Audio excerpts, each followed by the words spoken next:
I'm Brittany Lewis with Forbes Breaking News. Congressman Stephen Horsford spoke in support of gun control legislation on the House floor Wednesday. In his remarks, he spoke of his own father, who he lost to gun violence 3 decades ago. A recent string of mass shootings has catapulted the gun reform debate back into the national spotlight, with Americans from both sides of the aisle demanding action. The Nevada lawmaker asked if his colleagues, quote, have the courage to protect our kids. Here's more of Horsford's impassioned remarks. Horsford. Gentleman's recognized for 1 minute. Madam Speaker, later this month, 30 years to the day, my father was shot and killed by senseless gun violence.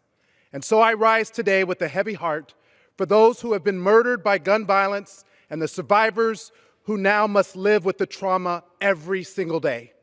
A heavy heart for the 58 victims and survivors from my hometown of Las Vegas that experienced the worst mass shooting in U.S. history.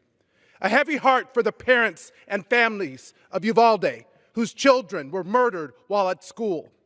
A heavy heart for the Black Americans that were murdered at a grocery store in Buffalo. A heavy heart for the doctors and nurses that were killed at a hospital in Tulsa. I have a heavy heart, but I also have courage to protect our children, and I will continue to work to break the cycle of violence. The question is, do my colleagues have the courage to protect our kids? Vote yes on this legislation.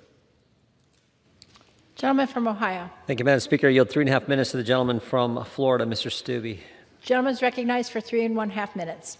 Thank you, Madam Speaker.